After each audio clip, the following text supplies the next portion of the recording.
कराया नहीं जाता, अनुभव तो अपने आप ही प्राप्त हो जाता है। और अनुभव देखे तो जिस जगह पर बैठे हैं, यहाँ हम जिस समय आए थे वहाँ कांटे खोबले पड़े थे, चबूतरा था, नीम के पेड़ थे। और जब ये मंदिर की तैयारी हुई तो अब ये एक अनुभव और चमत्कार की बात है कि कहाँ वो फौजी साहब को वहाँ अटैक की शिकायत पड़ी, यहाँ करके वो ठीक भी हो गए। उन्हीं के मुंह से मंदिर की बात आई कि देवता बोल रहा है कि यहाँ मंदिर बनवाया जाए कि द्वारा। जब मंदिर की तैयारी हुई तो यहाँ 4 नीम के पेड़ खड़े हैं, बड़े बड़े दरख्त। नमस्कार दोस्तों, आप सभी का स्वागत है।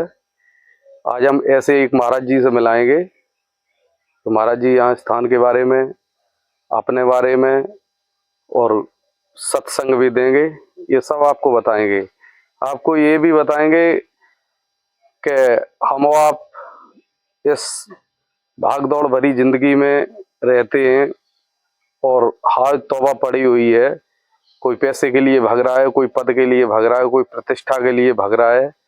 तो ये महाराज जी सब बताएंगे। आप देखना, कम से कम सुविधा में, कम से कम साधन में ये महाराज जी रहते हैं। और मतलब आप भी रह सकते हैं, आप भी कुछ नियम अपना सकते हैं महाराज जी को देख के। तो आप देखिए कितना त्यागमय जीवन है। ये महाराज जी का आश्रम है। अभी हम आपको दिखाएंगे कि महाराज जी के पास क्या क्या है, महाराज जी क्या रखते हैं, कैसे रहते हैं, महाराज जी के पास क्या सुविधा है, ये सब हम आपको अभी दिखाएंगे। ये पहले कभी भागवत हुई होगी तो ये यहाँ पे होता है हवन। ये हवन की जगह है। इधर एक पीपल का पेड़ खड़ा हुआ है, बहुत विशाल है, बहुत पुराना। ये महाराज जी का आश्रम है। ये गैस रखी हुई है। ये किचन है। और ये देखिए, महाराज जी के पास ज़्यादा कोई सुविधा नहीं है। महाराज जी के पास ज़्यादा कोई सामान भी नहीं है। महाराज जी कम से कम सामान में रहते हैं। ये महाराज जी की किचन है। ये गैस रखी हुई है। ये देखिए, आज महाराज जी ने शायद में पकौड़ी बनाई हुई हैं। इधर देखिए, ये महाराज जी के पास ज़्यादा कोई सामान नहीं है। महाराज जी अकेले यहाँ पे रहते हैं। ये मंदिर है यहाँ पे। ये मंदिर किसका है? बजरंगबली का मंदिर है शायद में।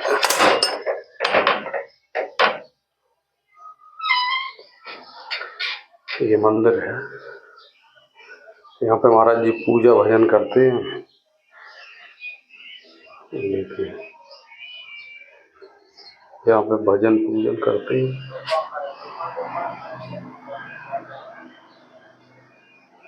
महाराज जी राधे राधे। राधे राधे। महाराज जी आपका नाम क्या है? हमारा योग पट पड़ता है देवनारायण दास, फेमस नाम लालदास जी महाराज। अच्छा, आपका महाराज? हमारा अपने घर ही पे रहते रहेंगे। वैसे तो हमारा नाम मनवीर सिंह है। जब संत वेश में आ जाते तो नाम बदल जाता है शायद। मनी रामदास है। मनी रामदास कहते हैं। मनी रामदास जी कहते हैं आपको। तो महाराज जी हमें ये बताएं कि आप संत क्यों बन गए? संत तो कुछ गृहस्थी से देखा कि लड़कों ने संभाल लिया तो अपना किनारा करने का हमको मार्ग बढ़िया दिखाई कि इनसे मोह सकल व्यासन कर मूला, मोह कम करो तो शायद तो किनारों मिल जाए। मोह तो एक परेशान करे, कहूँ नाती को मोह है, कहूँ लड़का को मोह, कहूँ बहू को मोह। तो इनसे मोह छोड़ो, कम कर लो तो शायद गृहस्थी में कहूँ लग जाए किनारों पर। महाराज जी आप क्यों संत बने? देखो, ऐसा है कि जब सत्संग की प्राप्ति होती है, गुरुओं और संतों की संगत मिलती है, तो त्याग होता है, क्योंकि वहां सत्संग मिलता है। अब सत्संग कैसा मिलता है कि सठ सदन सत्संगत पाई। अगर पारस का स्पर्श हो जाए तो लोहा भी सुंदर सोना बन जाता है। अब सत्संग बिना कल्याण नहीं। अगर सत्संग नहीं मिला, बैठते ही रहे और अपने धूम्रपान में चिलम चिलम के सारे बैठे और चले, या कुछ प्राप्ति नहीं हुई, तो साधु बनना अच्छा नहीं। साधु बनो तो कुछ योग्यता पाओ। अब हम अपना कारण बताएं तो हमारा कारण तो बहुत, आज 35 वर्ष हो गया। सन 89 से साधु हैं। 1994 से गुरु शरण में पहुंच गए। नरसिंह भगवान के मंदिर में सेवा करते रहे और समाज के हिसाब से हम साधु बने नहीं। वैसे तो संस्कार बस पहले ही से बने हुए थे जी। पर ग्राम समाज के कुछ पूर्वजों ने हमको गुरु जी की सेवा में वहां पहुंचाया, तो सेवा करते रहे और कोई कारण नहीं, कोई परेशानी नहीं कि हम परेशानी से गए हों। घर पर भी भली बात खूब सकुल चलता रही और जीविका भी है।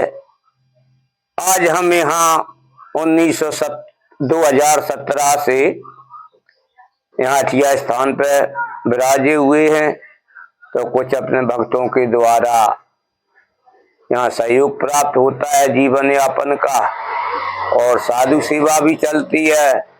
सड़क का किनारा है, कोई गांव पास में नहीं है, सारे गांव जो है 2-3 किलोमीटर की दूरी पे है, तो आने जाने वाले की भी सेवा चलती है और बढ़िया जीवन यापन हो रहा है एकांत में।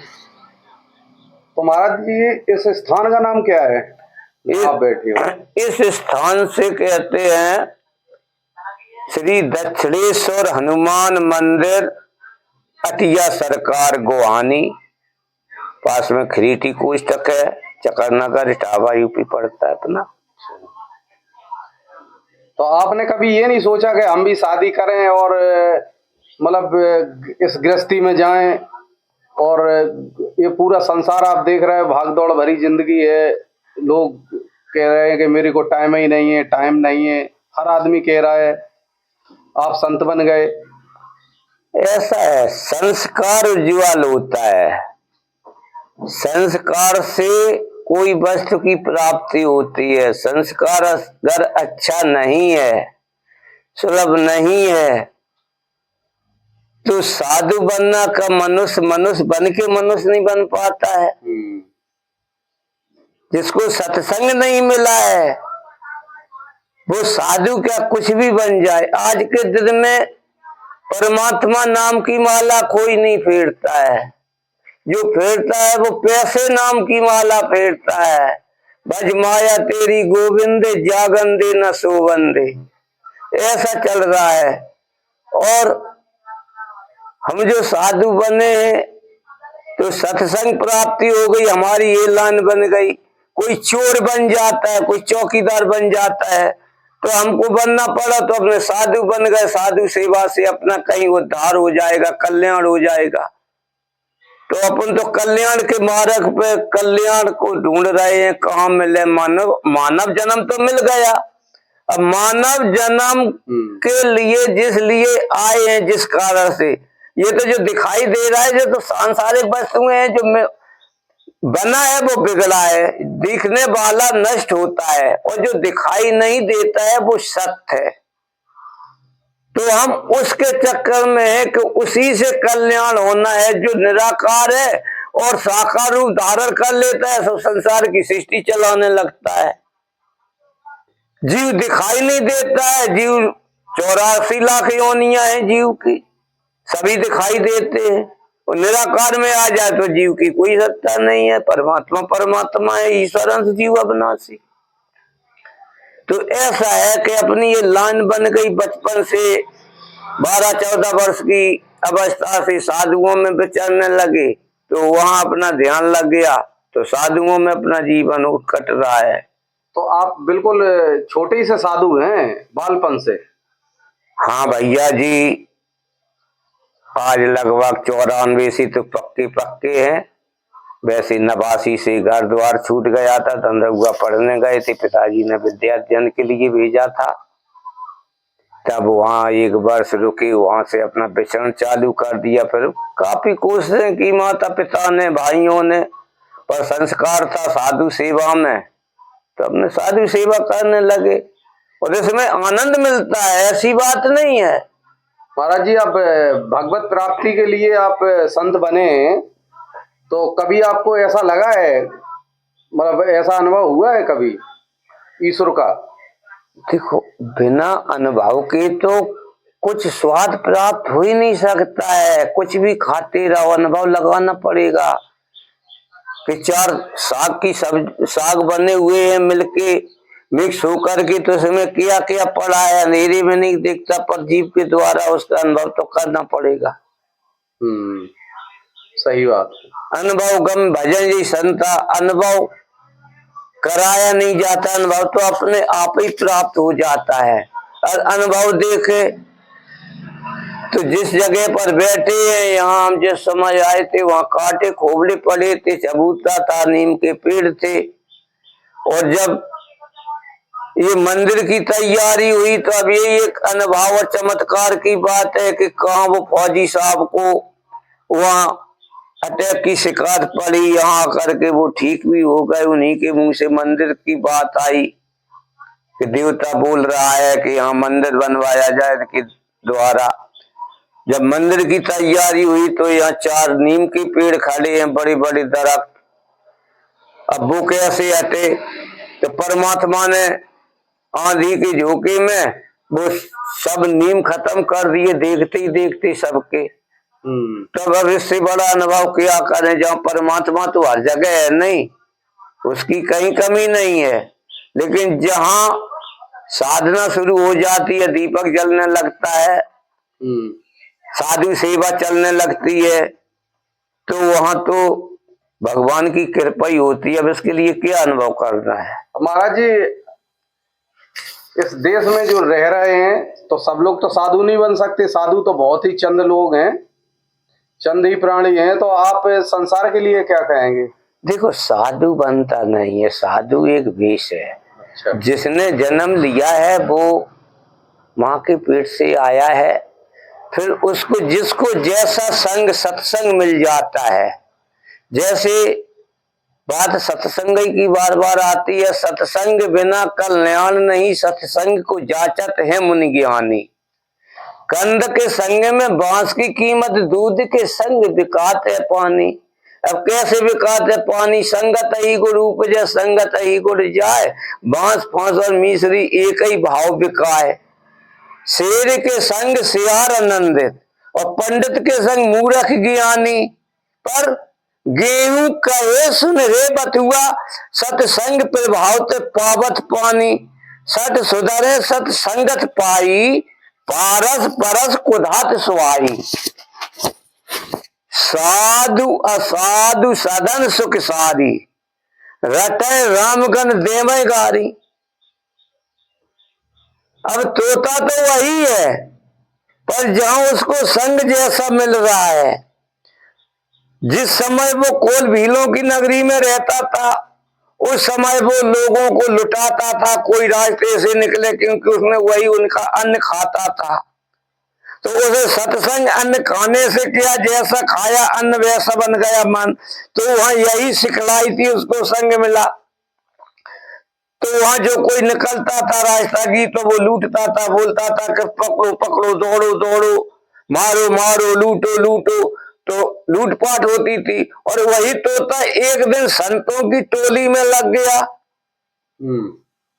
हरे राम हरे कृष्णा गाती टोली आ रही, संत की जमात, तो उसके टोली के साथ में वो एकदम अच्छा संकीर्तन सुन के लग गया। जब संतों के आश्रम में पहुंचा तो वहां रोजाना हरे राम हरे कृष्ण की संकीर्तन धुनी सुन रहा, तो वो भी वही धुनी गाने लगा।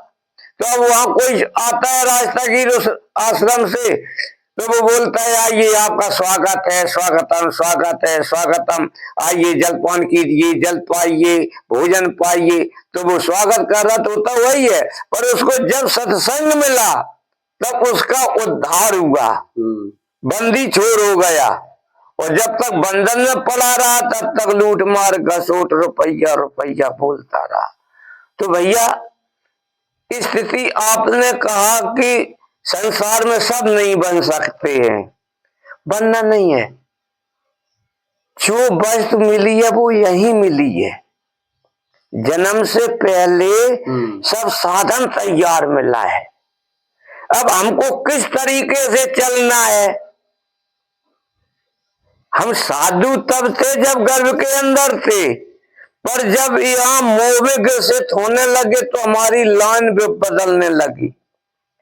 जब जन्म हुआ था तब लगभग 2.5-3 किलो का वजन था। लोग हाथ हाथ पर लेते थे, कोई वस्तु की जरूरत नहीं थी। पर संसार की दाई माई जो नाते चालू हो जाते नहीं, पहले कोई नाता नहीं था। लेकिन पृथ्वी में भूमि परावा ढाबर पानी। तो अब माया क्या है, कोई चीज की जरूरत नहीं थी, पर बकरी का दूध, मिठाई, गुड़, मतलब जाने क्या क्या जिब्बिया पे पहुंचने लगा। और जब जिब्बिया पे पहुंचने लगा तो जिब्बिया पहले चलती नहीं थी, कौन जरूर होती थी, पर ओठों पर घूमने लगी।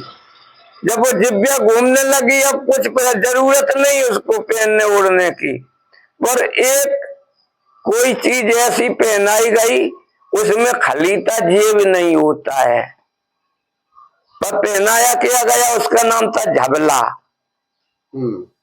झबला में कोई खलीता जेब नहीं होती है। फिर कुछ समय बाद जैसे समय व्यतीत हुआ, उम्र वहां कम होने लगी, अब यहाँ देख रहा कि बढ़ रहा है बालक, तो उसको फिराक के चक्कर में डाल दिया। बच्ची हो या बच्चा हो, से पहले झबला उसके बाद फिराक, फिराक में गोटी लगी। महाराज जी आपके परिवार में कौन कौन है? परिवार हमारे पिता का 5 भाई हैं, 4 बहन हैं, और चारों भाई यही हैं घर पे, अपन कोई ज्यादा संबंध नहीं रखते। अच्छा, घर पे तो जाते होगे कभी कभी? नहीं, घर पे कोई गांव में ही नहीं जाते हैं, कभी कभी कोई बहुत अति आवश्यक काम पड़े तब जाते नहीं। ये तखत है नहीं, सब पूजा करके इस तखत पे बैठ जाते हैं, पर आने जाने वाली मिलती पर कहीं नहीं। और कहीं जाते हैं, रास्ता रोक दिया तो गाड़ी तुरंत खाली हो गई, बस आधे दिन इसी तखत पे बैठे रहते।